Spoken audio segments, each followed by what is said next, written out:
je pense qu'il y a une solution possible. On ne peut pas vivre en haut du Tibet de la même façon que sur les rivages méditerranéens.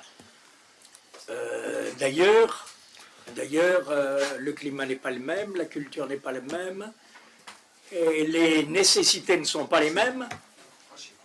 Et nous traitons en haut du Tibet du froid, et nous traitons en bas, sur les rivages méditerranéens, de la chaleur.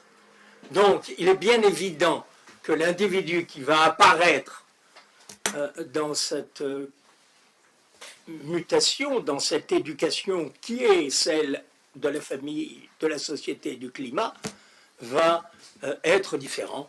Et d'ailleurs, la femme en haut du Tibet, et c'est Cyril Nu qui le dit, n'est féconde que pendant 10 ans, tandis que la femme sur les rivages méditerranéens l'est pendant 27 à 30 ans. Donc c'est totalement différent, même sur la constitution sociale. Et c'est d'ailleurs pour ça que je pense qu'il faut faire des sociétés civiles. Et puis actuellement, on peut dire ce que l'on veut, nous sommes atteints de problèmes démocratiques. C'est-à-dire que les démocraties que nous connaissons sont malades. Je vous rappelle tout de même que la démocratie athénienne avait duré plus de 2 siècles, c'est la première, que les Romains se gouvernèrent en démocratie républicaine pendant 5 siècles et que les institutions de la République de Venise permit à Venise un royaume, une république, que j'appelle royaume, de plus d'un millénaire. Ce qui montre que nous pouvons, en définissant les frontières de la démocratie, savoir comment la constituer. Alors, la première chose que je vous ai indiquée, c'est que tous les hommes ne sont pas identiques. Et donc, il est nécessaire, en fonction du climat, de prendre la conscience de leurs différences. Depuis 2 siècles, la démocratie s'affaiblit. En Belgique, nous venons de connaître une mobilisation massive pour le climat qui n'a recueilli qu'un très faible écho politique, des instances politiques, et ils ont même déclaré que c'était la mort cérébrale de la politique. En France, vous avez vu les Gilets jaunes, ce qui montrait qu'une classe populaire était invisible pour les élites technocratiques, et en effet, 58,5% du PIB sert à la dépense de la fonction publique en France. Et c'est, on peut dire, un premier prix. Ensuite, vous avez des conservateurs qui n'arrivent pas à appliquer leur programme. À l'Est, c'est la Hongrie, avec la montée inquiétante d'un conservatisme intransigeant. La Pologne, l'Autriche, même les pays scandinaves sont en train de changer, ce qui montre qu'actuellement, partout, on commence à sentir que la démocratie a un problème. Et quel est-il ? Eh bien, parce que nous avons, grâce au productivisme et à la globalisation, nous avons créé à la fois 2 types d'individus. D'un côté, l'individu qui se considère comme l'individu unique, indiscutable, qui est celui qui a le droit à toutes les libertés et à sa subjectivité, et ça c'est très important. Le développement de ces individus contemporains a ainsi pour condition et pour conséquence la réinvention de la plupart de nos institutions, de nos politiques publiques. Vous n'avez qu'à entendre actuellement le wokisme. de nos politiques, de nos manières de faire collectives. C'est une exigence très radicale. Je suis moi, et autour de moi, ça doit être comme moi. Et c'est né d'un déséquilibre irréversible que nous avons actuellement entre l'homme et la société. Et d'autre part, nous avons créé un autre individu qu'on appelle l'homme masse, c'est monsieur Igasset qui a trouvé ce nom-là, que je trouve superbe, l'homme masse, qui est je suis dans la foule, et la foule est visible. Elle est devenue le personnage principal. Je suis le personnage principal de la démocratie. D'ailleurs, vous le voyez bien, 300 000 personnes à Londres, 105 000 personnes, 180 000 personnes en France. On aime beaucoup les manifestations pour montrer son identité. La foule est devenue visible, elle est changée en personnage principal, et maintenant que nous avons la connectivité en plus, les protagonistes, chacun disparaissent, c'est la présence de l'absent, c'est la proximité des pays lointains. Tout le monde est là en même temps que je suis la foule. Et ça, c'est très important à le sentir. La vie de chacun se sent universelle. Et ça, il faut bien le comprendre.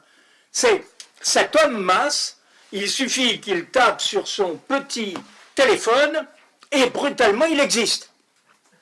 Et brutalement, il existe. Je ne dis pas qu'il est, je dis qu'il existe.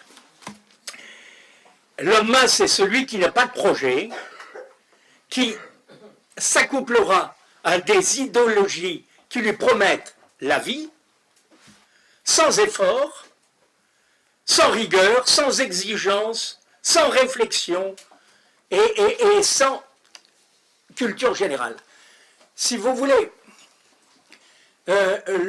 nous voyons que le système électoral dans la démocratie a détruit en partie la démocratie, puisqu'on donne la parole, et on veut la donner, je ne sais pas quelle politique en France voulait donner le droit de vote à 15 ans, alors que il faut atteindre l'âge de raison. Et l'âge de raison n'est pas, comme disait Socrate, à 7 ans, c'est parce qu'il y avait une sacrée éducation à cette époque, mais aujourd'hui, il faudrait atteindre comme l'âge d'homme, et les vires, ce qu'on appelait les hommes, les vires, en latin, eh bien, c'était 30 ans. Alors qu'il ne vivait que 55 ans. Hein. Donc, vous voyez qu'il fallait atteindre une majorité et une expérience de la vie. Et, comme le dirait Ortega y Gasset, ils disent, il porte en lui, cet homme masse, en pure puissance, le plus grand bien, le plus grand mal. Ces gens veulent trop, et sans se donner du mal. Le discrédit de l'homme cultivé est maintenant possible. Grâce à mon téléphone, je peux définir autant de choses qu'un homme cultivé, comme ce monsieur. Il me suffit d'aller taper dans l'histoire et d'aller taper dans ses livres. Et j'aurai la même réponse que lui. Donc, à partir de ce moment-là, nous avons une montée de l'irrationalisme, excusez-moi, j'ai un défaut de langue, que j'ai toujours caché, mais il apparaît avec l'âge. L'irrationalisme et quelques formes modernes, la représentation que nous avons de cet irrationalisme, ça peut être Trump. Qu'en pensez-vous, hein? Ou Berlusconi, car il n'y avait pas de limite à ces gens-là, il n'y avait pas de réflexion, il n'y avait que des actions émotives. Sommes-nous donc en train de vivre les dernières heures de la démocratie? Alors, je vais aller assez vite maintenant, parce que je ne veux pas... il faudrait faire 3 bouquins, 4 bouquins que je commence avec mon ami Nasser, on les commence et on les recommence et on les recommence, et en effet, il y a tellement de choses à dire. Mais posons correctement les problèmes aujourd'hui. Qu'est-ce qui menace les hommes? Qu'est-ce qui menace les hommes? Eh ben, premièrement, l'impossibilité de nourrir tous les hommes qui vont être sur Terre, ça c'est le premier point. Et deuxième point, le réchauffement climatique avec la destruction de la biodiversité. Et en plus, bien évidemment, nous allons vers 10 milliards d'individus et nous ne pouvons pas déjà nourrir tous ceux qui sont sur Terre. Voilà les problèmes, les exigences d'aujourd'hui. C'est le seul problème que nous devrions avoir. Nous avons la Terre qui se réchauffe, qui va avoir un problème, c'est la fin de la petite ère non glaciaire. Rappelez-vous que les petites ères non glaciaires, elles durent entre 10 et 15 000, 20 000 ans, et que les grandes périodes glaciaires, c'est 100 000, 200 000 ans, 300 000 ans. Donc, vous voyez bien, et pourquoi, rappelez-vous, et pourquoi nous parlons de la Méditerranée aujourd'hui? Nous en parlons essentiellement parce que dans les périodes glaciaires, seule la Méditerranée reste peuplée. C'est pour ça que de la Méditerranée, vous avez eu toutes les civilisations qui en sont sorties. Donc, aujourd'hui, il faut absolument régler le problème des 10 milliards. Actuellement, vous avez 3 milliards d'individus qui vivent avec moins de 2 euros jour. Point. Sur 8 milliards. Et ça, c'est une statistique connue du monde entier. Et on ferme les yeux. Voilà un problème. Parce que moi, Nigérian, à Lagos, où l'âge médian est 15 ans, c'est-à-dire qu'au Nigeria, que j'ai connu moi en 1980, au Nigeria, vous aviez 125 millions d'individus. Ils sont 250 maintenant. Et l'âge médian est maintenant 15 ans. Est-ce que vous avez 125 millions d'enfants qui crèvent de faim? Comment va-t-on faire? Ça, c'est un problème. Et ce n'est pas un petit problème. Il y a 125 millions. Donc, aujourd'hui, nous avons ce problème de naissance et en plus, nous n'arrivons pas à augmenter la productivité depuis 1973. Contrairement à tout ce que l'on pense, le progrès actuel n'est pas une valeur ajoutée, c'est tout simplement du papier que l'on injecte, constamment. Notre problème actuel, depuis 1970, il n'y a pas eu d'augmentation de la productivité. Louis, je te propose en fin de colloque de continuer. On va quand même donner la parole aux gens qui sont prévus, parce que l'heure tourne. Tu veux peut-être conclure en 2 mots là-dessus, puis je te redonne la parole tout à l'heure? Oui, si vous voulez. Donc, aujourd'hui, la démocratie ne peut plus être vue sur le plan représentatif. Elle doit être participative. Et elle doit être participative, écosystémique, c'est-à-dire en réseau. Et chaque ensemble doit être autonome. Sur le plan éducationnel, sur le plan, bien évidemment, alimentaire, sur le plan de l'eau aquatique, et nous avons tenté, au travers du Manif, de dessiner ça pour le Maroc d'ailleurs, une ville autonome, entièrement autonome, et qui se sert de ces éléments.